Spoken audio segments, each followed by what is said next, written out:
Hi, everybody. Welcome to the Champions of Marriage group. Thank you for coming today. I wanted to, before we get started talking about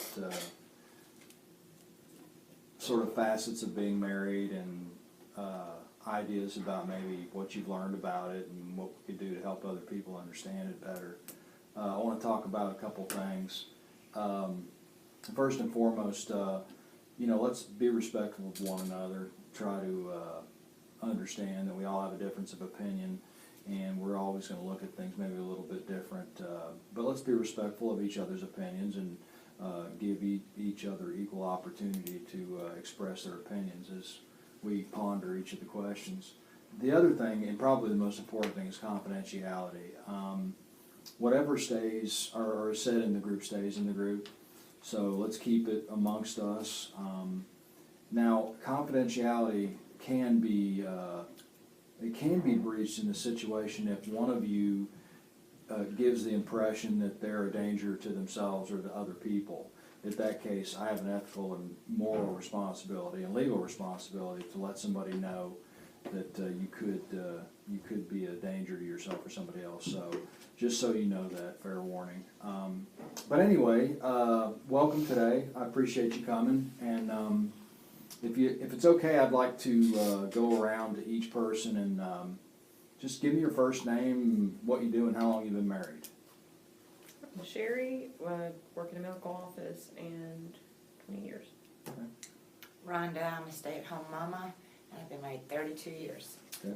My name's Alan. I'm a professional plumber, and I've been married 32 years. Okay. I'm Scott. I have been married 20 years, and I work for a pest control company. Before you were married, what did marriage mean to you before you actually were married? What kind of ideas did you have about what it would mean to be married? Scott, marriage to me meant, I guess it's like together, becoming a family, becoming a unit, being one with another. Didn't really concept that as much, but being with somebody to build a family with, to have children with, that's what my concept was. Right. So that's what I was looking at. So. Okay.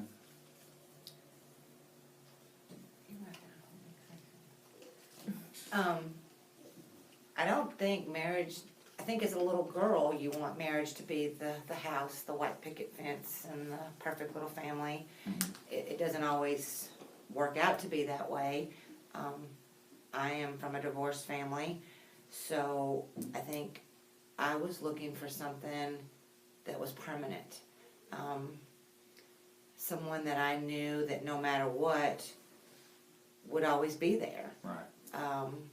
He come from a family life that mom and dad was still married. I did not. So he had always had that, and I did not have that. So I just needed something that was going to last, something that I knew was going to be permanent, not something that was just put in half-heartedly and not looked upon as being important. Right. I understand. I just think I always thought it was just knowing somebody would always be there, having somebody with you, never being alone, always having somebody to go to in a problem or good times. And I was older when I got married, so I wasn't all about the family and this and that, because I didn't know what that would bring at that age. But it was about knowing you were with somebody and that person was going to be with you for every step of the way. Right. Well, that brings up an interesting point. So how much of what you saw from the marriages that you were a part of when you were kids influenced what you thought it would be like? A lot, because my parents were married, forever, so, I come from a family to where, divorce wasn't presence. And you think about just my family, but, I'm from a small rural area, and, you know, even the neighbors, I mean, they weren't divorced either. Yeah. You know, so, you know, I come from the era of a kid that, you know, I was not a minority because, you know, parents stayed together, you know, divorces were prominent. So, not just my mom and dad, but just, you know, the neighbors, you know, and, you know, people that your parents were corresponding with that, you know, were their friends. They were married couples. Right. And it's funny because I come from that divorced family, and at that point in time, I was the odd girl out. Like you said, everybody else was married. Well, my parents had already been divorced, but now with my own kids, it's kind of turned, and my kids are the ones that their parents are actually still together, Right. and everybody else is getting divorced. So it was difficult because you don't want that. You know, when he came into my life, I had been through 3 divorces with my mom, and he's still over here with mom and dad. Right. And it's tough, you know, the going back and forth on the weekends, and it just, you see these other kids that have Christmas morning and all these holidays on Christmas morning and on that holiday, and I'm the kid over here going from house to house to house, Right. you know. And so when he come into my life, I looked at, especially his daddy, as a role model of a man that was permanent. And he just became that dad that I didn't have. Yeah, it's interesting. Because it sounds to me like you have an idea about what you want it to be, but you also have an example of the good and the bad that it can be. Right. And so does that give you sort of, does it give you a more or less realistic expectation of that it can work? Well, it's tough, no matter I what think it kind made of ours aspect. stronger because she'd been to 2 or 3. So minor things that became major things that they split over, to her was stuff that you're willing to fight for, Right. to fight through. You know, me, I was the one that come from the family that was together, so problems weren't a problem. You know, I think you look at it kind of more realistic if you've been in that relationship, or if you've been from the family that didn't work. Because mine worked until I was 18. My parents were together until I was 18. My brother was 10 years younger, so he was only 8 when they split up. There's a big difference in the way I look at relationships and my brother looks at relationships. sure. And but I had good grandparents, so I knew going forward, I wanted the relationship my grandparents had. I didn't want the relationship my parents had. Right. And so that forced me to consciously think, what do I need to do to make it like them? Right. How do I need to react to things? How do I need to do things? You know, I mean, my mom and dad were together till I was 18, but we weren't, my dad was gone a lot. He wasn't home a lot. You know, he was working, or whatever he might have been doing, but we thought he was working. But my grandparents, I was with them on the weekends, and they both worked. They both cleaned the house. They both cooked. It wasn't one or the other. They both did it all because they both worked. They both had raised a son, and so they had an understanding that we work together. This is not just easy. This is not just made. We just don't come home and it just happens. We work together. And so in my mind, it was always the thought of, I have to be proactive in my relationship if I want it to be that. I can't just expect it to happen. I have to be active. You have to work at it. Yeah. That's a good point. How would you describe love as it relates to being married? And has that changed over time? I'm gonna say love to me would be commitment, understanding, you know, I mean, I just think that, you know, you gotta be committed. You gotta be committed 100%.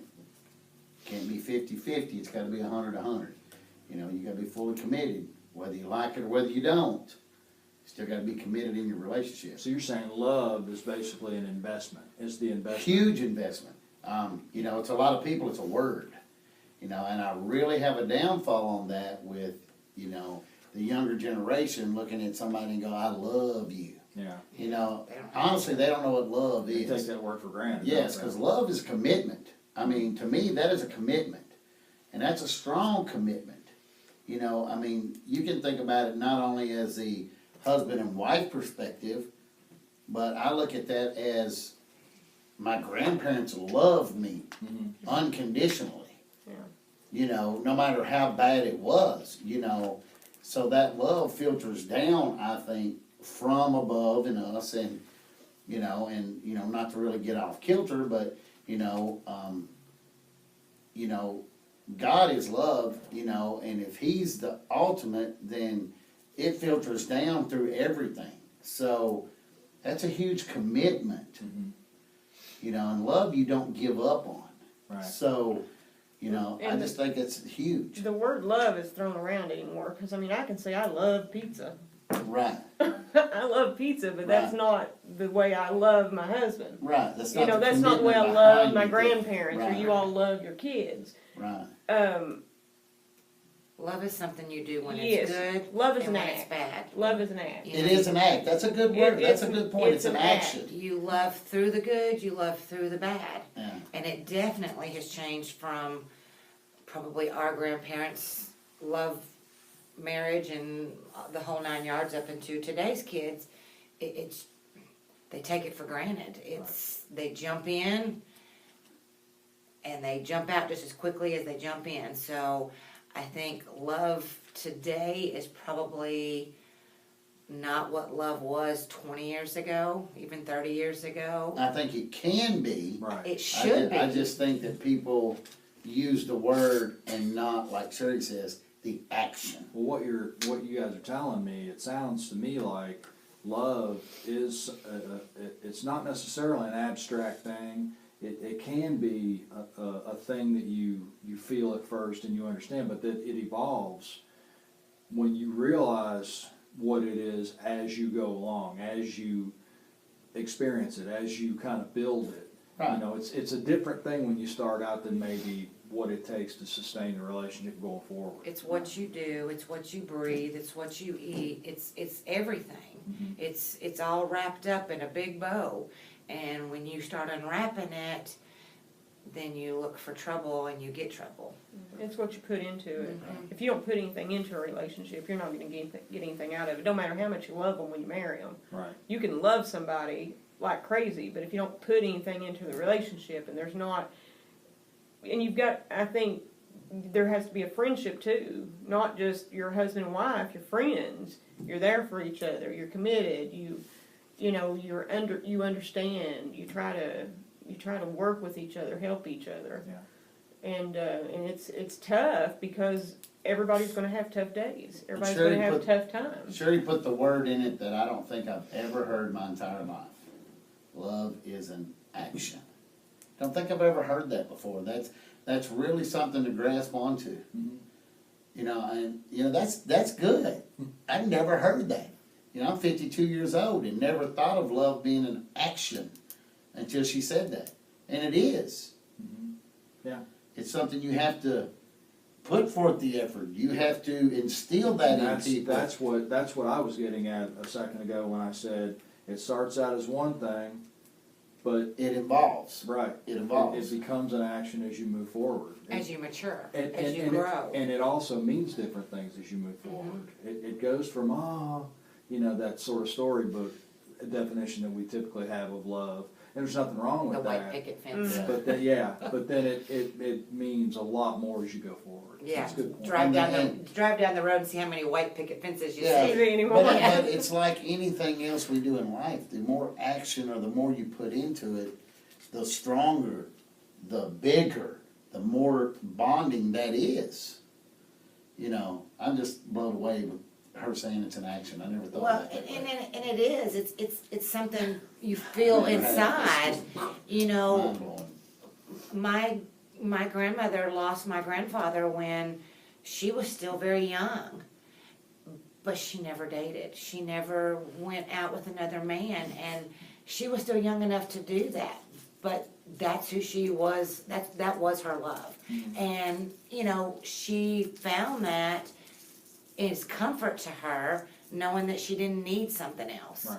And I can't imagine a lot of people lose, and my mom is by herself and doesn't have, and I know she gets lonely, but I can't imagine not having that love and that someone that can kiss you goodnight or call you and say, did you make it home? But so many people do, and there's a difference in good relationships, because I watched both sets of my grandparents. And they were like different as night and day. Mm-hmm. But I knew they both loved each other. oh yeah. But one set, I don't know that I ever heard them tell each other they loved them. Ever. But lived to 90 years old apiece and died a month apart. The other They got ones, lonely for each the other. other That- ones that hugged and one may have kissed and been- loved on each other all the time. That example may have been the perfect example of love as an action Right. because it was unspoken. They knew. Right. They knew they They did. didn't have to speak. They right. They didn't have to say it. Whereas They didn't I have to hear it about 5 times every hour. But everybody on the outside looking in on them also seen it too. Oh yeah, yeah. You know, yeah. which I mean, you know, I knew my Influenced dad. you. It had to Right. influence Yeah. other people. And I knew my dad loved me, but for my dad to tell me that was just few and far between. Now my dad would tell her that constantly, Right. but just my dad was not that kind of a person. You know, he wasn't the kind of But he affection might that have he he grew might have up. known you didn't need to hear it, and she Well, did. Well, I knew But your he- dad. Your right. dad was the kind of person that sang when he worked. Right, but he's also the kind of person that, you know, love is something you show, but to, you know, to show the affection, to hug, to kiss or nothing, that's not my dad. That just wasn't. That just wasn't him. But there was never a thought in my mind that my dad never loved me Right. because of the actions. Right. Now, some of his actions were whipping my hind end when I did wrong, That was still love. but it's still love, you know, but I never, and I still regret the words, I hate this more than you will. Bull. You know, but I mean, that's what I'm saying, but it's still tough love, but it's still love. And it's an action, and that's what I'm saying. It depends on how you portray it. Right. It's a good point. How are the way that you are different, you and your spouse, how has the differences made your marriage better or maybe presented challenges in your marriage? I just let you do whatever you want to do. Ron and I, other than, you know, me being from a together family to her being from a divorced family, differences weren't that much. We met in church, so that wasn't a difference. We didn't go different places. Went same school together, you know, so basically was taught growing up, same stuff. So there wasn't a whole lot of differences as far as that goes, other than family. You know, my parents were together. She'd been through 2, and her mom, when I met her, her mom was on her 3rd marriage. Yeah. So, It wasn't necessarily that you were different people, it's just you maybe had experienced different dynamic. yeah, different Before you met things, each other. you know, but Well, we were very young too. I was 18 and he was 19. So we grew up together. We experienced the things together and found the things that we liked and the things we didn't like, and we yeah, just, we weren't older and set in our ways. Yeah. You know, I'm this way and she's that way, then we had to mingle those together because we were young when we got married. So. Yeah. Well, that's a good one. One of the things that I think I take from what you're saying about that too is that in your situation, you guys kind of got together and you had a lot of the similar interests, and so you kind of between being young and kinda, everything was new, it kind of, you didn't have a lot of challenges as far as difference goes, because you were kind of writing the rules as you went. Sure. And your situation was a little bit different because you waited to get married. And the person that you married, you're probably quite a bit different than, but not only in personality, and maybe not so much. I don't know that we're different. I think maybe our personality, how But we handle you'd been things through a a little lot. bit quicker. You've been through a lot of different things before. You had been through things in your family, but I had been through things in relationships. So what I brought to our initial union was different than yours. And so, did you feel like there were any challenges from me coming from a sort of a string of failed relationships to where you hadn't really experienced that as much? No, I would have thought I would have, because I mean, growing up and everything, I'd been like, well, not to find anybody that's divorced or anything like that, because that's baggage. But I didn't feel like that with you. I felt comfortable. But I think my religion has to do with that too. Mm-hmm. I think I prayed for the clarity to know who's right and who's wrong, and I didn't feel uncomfortable with my decision to marry you. I didn't feel like your background really affected me. I felt like I was a strong enough person that our relationship was going to be affected by what we did, not by what was done prior, not by what our parents did, not by what your relationships were. So you looked at it like it didn't matter, because what we did going forward is what mattered. would be what mattered, and what made it right or wrong. Right. It had to That's do good. with whether we had the strength to do it. And Just because your parents are an alcoholic or a drug addict doesn't mean that that's who you have to be. You make a choice. And you know. sometimes it makes you a stronger person. Right.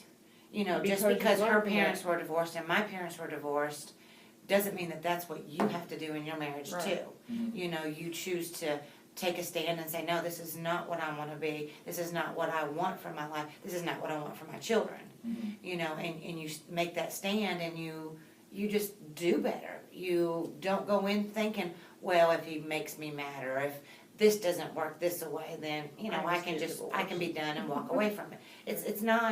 That's not what marriage is about. That's not what God's plans for us were. Right. Well, you bring up a good point.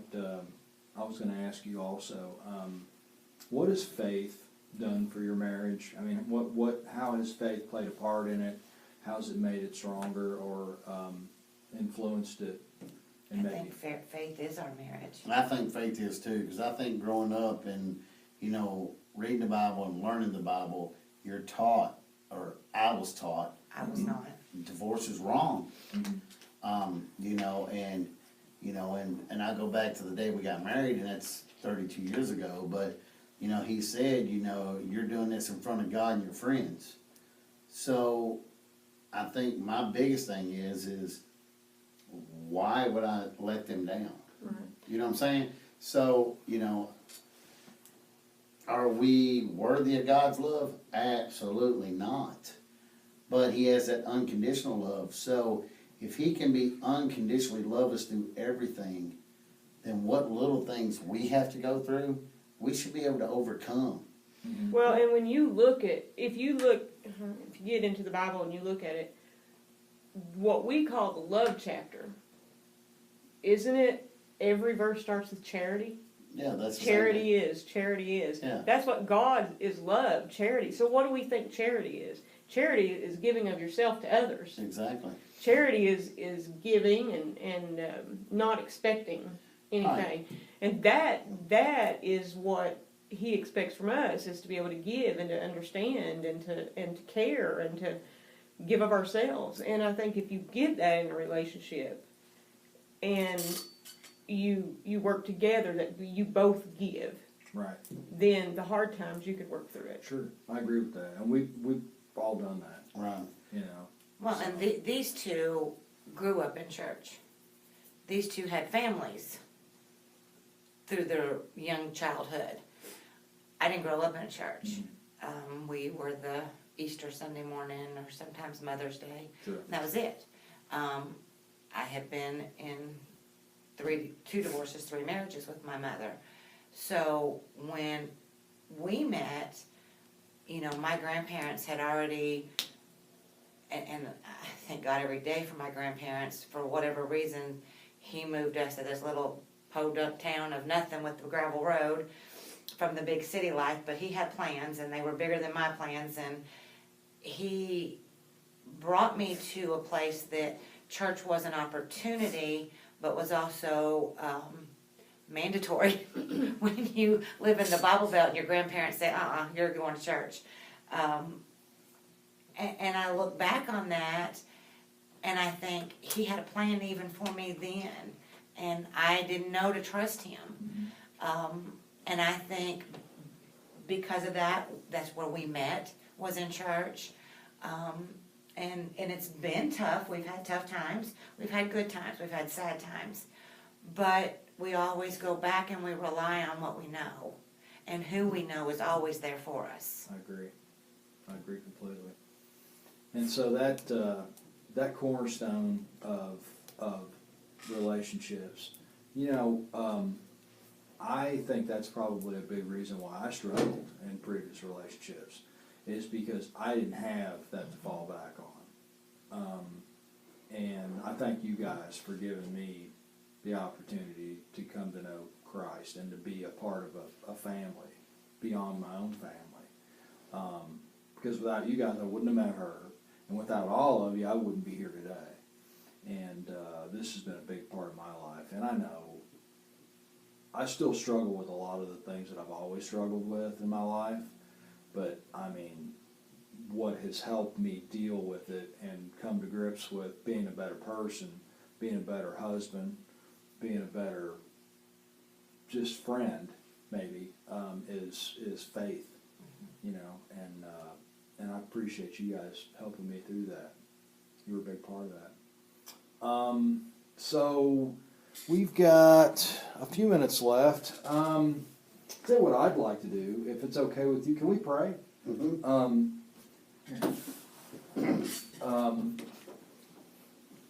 Heavenly Father, we love you so much. We're so thankful for you and your forgiveness and your mercy and your grace. I'm especially thankful for these 3 people who have given me a lot more than I deserve, and I know that through you that I met them and they did this for me, and I consider them my very best friends. I'm very grateful to you to have them. I know that they feel the same way about each one of us. Father, we fall short. We're less than perfect, so please forgive us where we fail you. Help us to be better husbands and wives. Help us to be what you would want us to be where we fall short. Help us to rise up and be strong. Help us to be good examples to other people, not only as married couples, but as also Christians. Help us to reach other people for your glory. Everything we do should be for your glory. And we're so grateful for the opportunity to meet here and talk today about marriage and about friendship. We love you. We ask that you take us home safely and help us get through this coming week. We ask that you keep our friends and our family safe and free from suffering. We love you, and we ask all these things in Jesus' holy name. Amen. Amen.